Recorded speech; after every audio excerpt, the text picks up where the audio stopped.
আসসালামু আলাইকুম ওয়া রাহমাতুল্লাহ। নবম শ্রেণীর সুপ্রিয় শিক্ষার্থী বন্ধুরা, ইংলিশ এসবি এর আরেকটি নতুন ক্লাসে তোমাদের সবাইকে স্বাগতম। বন্ধুরা, গত ক্লাসে আমি তোমাদের ইংলিশ এসবি এর fourth experience tones in statements অর্থাৎ কথার সুর। বন্ধুরা, এই এক্সপিরিয়েন্সের 4.3.2 এই অ্যাক্টিভিটি নিয়ে আলোচনা করেছি।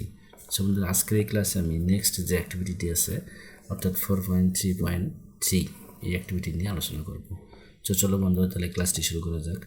আমাদের ক্লাসটি শুরু করার পূর্বে এখানে যে ইনস্ট্রাকশনটি দেওয়া আছে সেটি আমরা একটু দেখে নেব।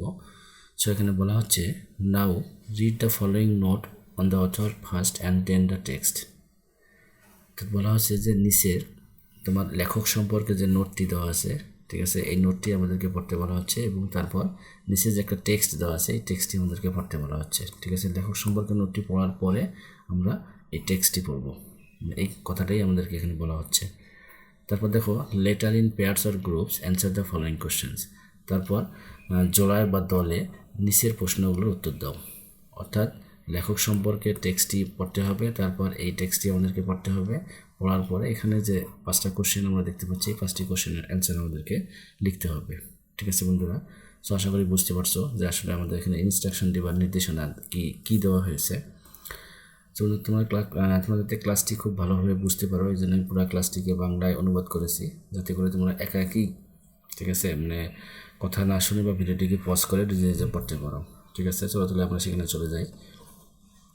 সুন্দর, ফার্স্ট অফ অল আমি এই নোটটি সম্পর্কে, ঠিক আছে, নোট অন অথর, ঠিক আছে, এইটুকু বাংলায় আমরা দেখব। তারপর নিচের যে টেক্সটটি আছে সেটি দেখব। ঠিক আছে, দেখো এখানে আমি এই যে নোট অন দ্য অথর, লেখক সম্পর্কে নোটটি, ঠিক আছে, অর্থাৎ এই নোটটি কিন্তু এখানে আমি লিখেছি। ঠিক আছে, এখানে বলা হচ্ছে, দেখো, নোট অন দ্য অথর মানে লেখক সম্পর্কে নোট।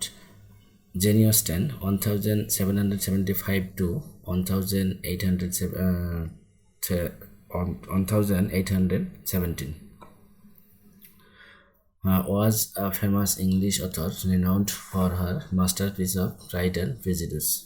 অর্থাৎ জেন অস্টেন, যিনি 1775 সালে জন্মগ্রহণ করেন এবং 1817 সালে মারা যান, জেন অস্টেন ছিলেন একজন বিখ্যাত ইংরেজ লেখক, যিনি তার মাস্টারপিস প্রাইড অ্যান্ড প্রিজুডিস, ঠিক আছে, এর জন্য বিখ্যাত ছিলেন। অর্থাৎ তিনি এই লেখাটির জন্যই তিনি অনেকটা বিখ্যাত ছিলেন। Her stories beautifully capture how people behaved and interact in the 19th century। মানে তার গল্পগুলি 19 শতকের লোকেরা কীভাবে আচরণ করেছিল এবং মিথস্ক্রিয়া করেছিল তা সুন্দরভাবে তুলে ধরে। With her clever humour and careful observation, Austen's books are still love today. মানে তার চতুর রসবোধ এবং সতর্ক পর্যবেক্ষণের সাথে অস্টেনের বইগুলি আজও পছন্দ করা হয়। She is considered a classic writer who understood society deeply and wrote stories that are truly special. তাকে একজন ক্লাসিক লেখক হিসেবে বিবেচনা করা হয়, যিনি সমাজকে গভীরভাবে বুঝতে পেরেছিলেন এবং এমন গল্প লিখেছিলেন যা সত্যই বিশেষ। Pride and Prejudice by Jane Austen is a classic novel that explores society, manners and relationship with wit and charm. Jane অস্টেনের প্রাইড অ্যান্ড প্রেজুডিস একটি ক্লাসিক উপন্যাস যা সমাজে শিষ্টাচার এবং বুদ্ধির সাথে সম্পর্কের সন্ধান করে। ঠিক আছে বন্ধুরা, এখানে আমরা লেখক সম্পর্কে, ঠিক আছে, এই লেখক সম্পর্কে যে টেক্সটটি দেওয়া আছে সেটি পড়ে নিলাম। এখন আমরা নিচে যে টেক্সটটি আছে, ঠিক আছে, এই টেক্সটটি পড়বো। ঠিক আছে, এই টেক্সটটিও আমি বাংলায় অনুবাদ করেছি। চলো তাহলে আমরা এই নিচের টেক্সটটি দেখে নেই। দেখো, text A, Mr. Collins was not a sensible man, and the deficiency of nature had been but little assisted by education or society. Mister Collins বিচক্ষণ মানুষ ছিলেন না বা চালাক মানুষ ছিলেন না এবং প্রকৃতির অভাব শিক্ষা বা সমাজের দ্বারা সামান্য সহায়তা পেয়েছিলেন। The greatest part of his life having been spent under the guidance of an illiterate and miserly father, মানে তার জীবনের শ্রেষ্ঠ অংশ কেটেছে একজন নিরক্ষর ও কৃপণ পিতার তত্ত্বাবধানে। মানে তার বাবা ছিলেন অত্যন্ত কৃপণ, ঠিক আছে, তার তত্ত্বাবধানেই তার জীবনের শ্রেষ্ঠ সময়গুলো কেটে গেছে। And Though he belonged to one of the universities, he had merely kept the necessary terms without forming at it any useful acquaintance. এবং যদিও তিনি একটি বিশ্ববিদ্যালয়ের ছাত্র ছিলেন, তবুও তিনি কেবল প্রয়োজনীয় শর্তাদি রেখেছিলেন, এতে কোনো দরকারি পরিচিতি তৈরি হয়নি। The subjection in which his father had brought him up had given him originally great humility of manner. তার পিতা তাকে যে পরাধীনতায় প্রতিপালন করিয়াছিলেন তাহাকে আদিতে অত্যন্ত নম্রতা দান করিয়াছিল। But it was now a good deal counteracted by the self-conceit of a weak head living in retirement and the consequential feelings of early and unexpected prosperity. কিন্তু দুর্বল মাথার আত্ম অহংকার অবসরে বাস করা এবং তাড়াতাড়ি এবং অপ্রত্যাশিত সমৃদ্ধির ফলস্বরূপ অনুভূতি দ্বারা এটি এখন একটি ভালো চুক্তি ছিল। A fortune chance had recommended him to Lady Catherine de Bourgh when the living of Hunsford was vacant. একটি ভাগ্যবান সুযোগ তাকে লেডি ক্যাথরিন ডি বার্গের কাছে সুপারিশ করেছিলেন যখন হান্সফোর্ডের জীবনযাত্রা খালি ছিল। And the respect which he felt for her high rank, এবং তার উচ্চ পদমর্যাদায় প্রতি তিনি যে শ্রদ্ধা অনুভব করেছিলেন, and his veneration for her as his patroness, এবং তার পৃষ্ঠপোষক হিসেবে তার প্রতি তার শ্রদ্ধা। তারপর হচ্ছে এখানে দেখো mingling with a very good opinion of himself, নিজের সম্পর্কে খুব ভালো মতামত, of his authority as a clergyman, একজন পাদ্রী হিসেবে তার কর্তৃত্ব, and his right as a rector made him altogether a mixture of right and obsequiousness, self-importance and humility. এবং রেক্টর হিসেবে তার অধিকার তাকে পুরোপুরি গর্ব এবং আনুগত্য, তারপর আত্মগুরুত্ব এবং নম্রতার মিশ্রণে পরিণত করেছিল।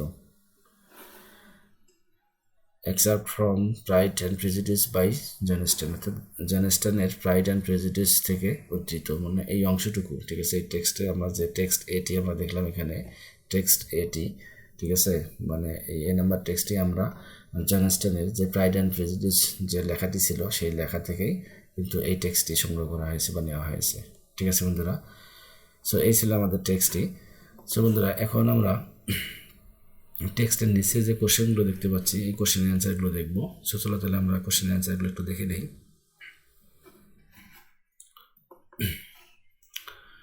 কোশ্চেন অ্যান্ড অ্যান্সার, ঠিক আছে। এখানে আমরা এই যে 5টি কোশ্চেন দেখতে পাচ্ছি, এই 5টি কোশ্চেনের অ্যান্সারগুলি আমরা এখানে দেখবো। সো দেখো 1 নম্বর যে কোশ্চেনটি, অর্থাৎ A নম্বর যে কোশ্চেনটি আছে, how was mister Collins childhood, mister কলিন্সের শৈশব কেমন ছিল, ঠিক আছে। So Mr. Collins' childhood is described as having a deficiency in sensible behavior which was not improved and changed by education or society. His years of upbringing and growth were spent under the strict guidance of an uneducated and conservative father. So বন্ধুরা এখানে বাংলা দেওয়া আছে, তোমরা চাইলে বাংলাগুলো দেখে নিবা, ঠিক আছে। সো আমি বাংলাগুলো এখন পড়লাম না। তারপর নেক্সট বি নাম্বার যে কোশ্চেনটি আছে দেখা, how did mister Collins father influence him, mister কলিন্সের বাবা তাকে কীভাবে প্রভাবিত করেছিলেন। Mister Collins father had a negative impact on the formation of his character. The text mentions that the flaw or deficiency in mister Collins manners was not developed and corrected by education or society, which was attributed to him by the guidance of uneducated and parsimonious father. অর্থাৎ এখানে তোমার বন্ধুরা দেখো এখানে কী বলা হচ্ছে, অবশ্যই এখানে বাংলা যেহেতু দেওয়া আছে তোমরা অবশ্যই বাংলাগুলো দেখে নিবা, ঠিক আছে। বাংলা সহ পড়বা লাইন বাই লাইন, ঠিক আছে। এখানে একটা লাইন পড়বো তারপর বাংলাটা পড়বা, কারণ এগুলো পড়তে গেলে তোমার ক্লাসটা অনেক বড় হয়ে যায়, যার কারণে আমি বাংলাটা তোমাদেরকে শোনাচ্ছি না, যেহেতু বাংলা দেওয়াই আছে এখানে। তারপর 3 নম্বর কোশ্চেনটি দেখো, what lucky event introduced mister Collins to lady Catherine de Bourgh, অর্থাৎ কোন সৌভাগ্যের ঘটনাটি মিস্টার কলিন্সকে লেডি ক্যাথারিন ডি বার্গের সাথে পরিচয় করিয়ে দিয়েছিলেন? When the living of Hunsford was vacant, Mr. Collins got a fortunate chance to be introduced to Lady Catherine de Bourgh. অর্থাৎ যখন হান্সফোর্ডের বাড়ি শূন্য হয়ে গিয়েছিল তখন মিস্টার কলিন্স সৌভাগ্যক্রমে লেডি ক্যাথরিন বা ডি বার্গের সাথে পরিচিত হয়েছিলেন। তো বন্ধুরা এখানে একটা চেঞ্জ হবে না, এটা তোমার চেঞ্জ না, এটা চান্স হবে, ঠিক আছে। তারপর ডি নাম্বার কোশ্চেনটি দেখো এখানে, what does a mixture of pride and humbleness, self importance and obedience tells us about mister Collins, অর্থাৎ গর্ব এবং বিনয়, অন্যদের সে নিজের প্রতি বেশি গুরুত্ব এবং আনুগত্যের মিশ্রণ মিস্টার কলিন্স সম্পর্কে আমাদের কি বলে? The phrase a mixture of pride and humbleness, obsequiousness, self-importance, and the obedience or humility suggests that Mr. Collins has conflicting traits in his character. He is proud, pompous, and self-important due to his authority as a clergyman and his right as a rector, but at the same time he is obsequious, sycophant, and deferential in presence of lady Catherine de Bourgh. So বন্ধুরা এখানে বাংলা দেওয়া আছে, তোমরা অবশ্যই line by line বাংলাগুলো দেখে নিবা, ঠিক আছে। সো লাস্ট যে কোশ্চেনটি অর্থাৎ এই নম্বর যে কোশ্চেনটি আমরা একটু দেখবো, what idea about society might the author be expressing through mister Collins, লেখক মিস্টার কলিন্সের মাধ্যমে সমাজ সম্পর্কে কী ধারণা প্রকাশ করেন, ঠিক আছে। সো অ্যান্সারটি আছে দেখো, the writer is using Mr. Collins to talk about how society can be confusing and have conflicting ideas. Mr. Collins is a portrayal of conflicting and dual character personality, or by the rank he is conceited, arrogant, and self-assertive. On the one hand, in the presence of Lady Catherine de Bourgh, he is obedient, flattered, and avid fan of following her orders. This reveals the complicated social rules of the 19th century. বন্ধুরা এখানেও দেখো বাংলা দেওয়া আছে, অবশ্যই তোমরা প্রত্যেকটা line by line পড়ে তারপর কি বাংলা একটা লাইন পড়বা, তারপর বাংলাগুলো পড়বা, ঠিক আছে। পড়ে প্রশ্নের উত্তরগুলো বোঝার চেষ্টা করবা এবং এগুলো থেকে তোমরা নেক্সট টাইম যখন প্রশ্নের উত্তরগুলো লিখবা অবশ্যই নিজের মতো করে, মানে এগুলো থেকে ধারণা নিয়ে নিজের মতো করে সেন্টেন্সগুলো তৈরি করবা, ঠিক আছে বন্ধুরা। সো আজ এ পর্যন্তই। নেক্সট ক্লাসে আমরা নেক্সট যে অ্যাক্টিভিটিটি আছে অর্থাৎ 4.3.4 এই অ্যাক্টিভিটি নিয়ে আলোচনা করব। সে পর্যন্ত আল্লাহ তোমাদের সবাইকে ভালো রাখে। আল্লাহ হাফেজ।